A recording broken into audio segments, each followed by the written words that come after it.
मेरे पागलों, तुम अपने जीवन में एक बात याद रखना, भगवान सामग्री के अर्पण से नहीं, भगवान तो भाव के समर्पण से प्राप्त होते हैं।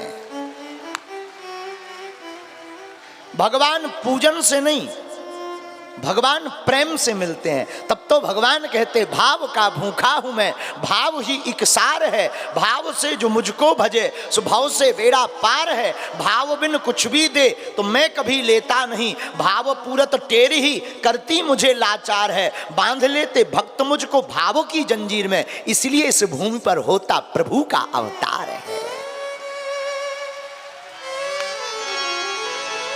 भगवान पूजन सामग्री के अर्पण से नहीं।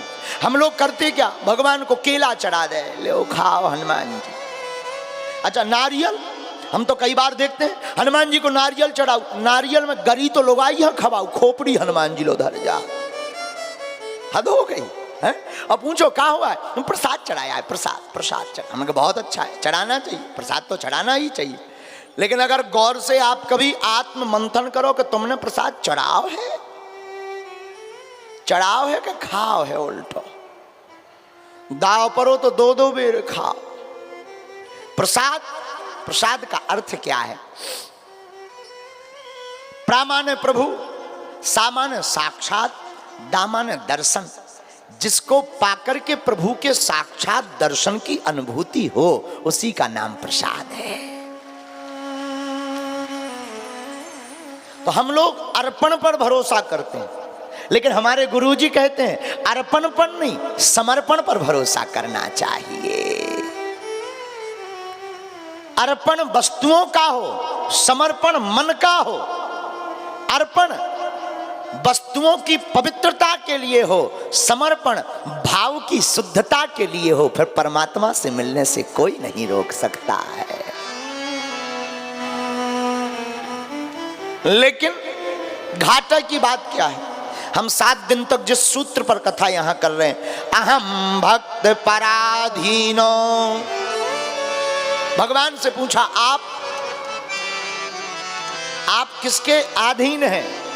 तो गोस्वामी जी तो कहते सबही नचावत राम गोसाई, बंधो कीट मरकट की नाई। सबको राम जी नचाते हैं, लेकिन वही गोस्वामी जी उत्तर भी देते हैं क्या, सुमर पवन सुत पावन नामू, अपने बस करी राखे रामू। हनुमान जी जैसे कोई भक्त हो जाते हैं तो वो हनुमान जी को भी अपने भाव में, हृदय में बसा लेते हैं। इसलिए इस कथा का सूत्र अपन ने लिया है क्या, भगत के बस में है भगवान, भगत के बस में है भगवान। अरे भक्ति बिना ये कुछ भी नहीं है, बोलो भक्त बिना ये कुछ भी नहीं है। भक्त है इनके प्राण, भगत के बस में है भगवान, भगत के बस में। अच्छा महाराज, भक्त किसे कहते हैं, क्या लक्षण है भक्त के? माला पहन ली, तिलक लगा लिया, कपड़े पहन लिए तो क्या भक्त बन गए? नहीं नहीं, ये तो बाहिक आवरण की साज सज्जा है। हमारे एक बड़े ही सिद्ध संत महात्मा हमसे कहते थे, पंडित जी माला चाहे टेढ़ी हो चाहे जैसी हो, तिलक चाहे टेढ़ा हो चाहे सीधा हो, पर मन का तिलक हमेशा परमात्मा की तरफ होना चाहिए।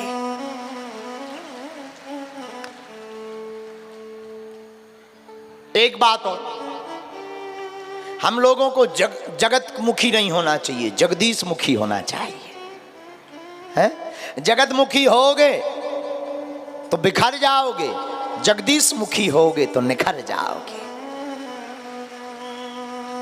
परमात्मा की तरफ अगर दौड़ते रहोगे निखर जाओगे। तो भगवान भक्त के अधीन है, ऐसा शास्त्र कहते हैं, वेद भी कहते हैं, भगवान भी कहते हैं। अच्छा भगवान भी कहते, भगवान से किसी ने पूछा आपको कौन सा भक्त प्रिय? तो संतुष्टः सततम योगी, संतुष्टः सततम योगी, यतात्मा दृढ़ निश्चय मय्यार्पितं मनोर्बुद्धिर्यो मद्भक्तः समे प्रिया। कौन सा भक्त प्रिय? जो संयत आत्मा,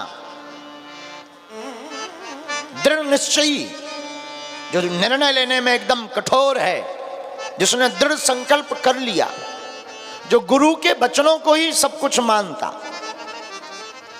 मन और बुद्धि से जो संतुष्ट है।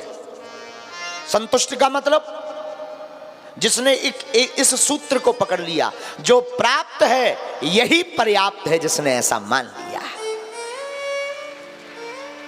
क्या? जो प्राप्त है, हमें जो मिला वही पर्याप्त है। इसका भाव, जिस व्यक्ति का इस भाव पर पूर्ण हो जाता है, भगवान कहते हैं मद्भक्ता समय प्रिय, वह भक्त हमको अपने आप से भी ज्यादा प्रिय है। आहा, क्या कहना भगवान के स्वभाव का। न जाने कौन से गुण पर दया निधि रीछ जाते। नाता निभाना सरल नहीं है, नाता बनाना सरल है, निभाना बड़ा कठिन है।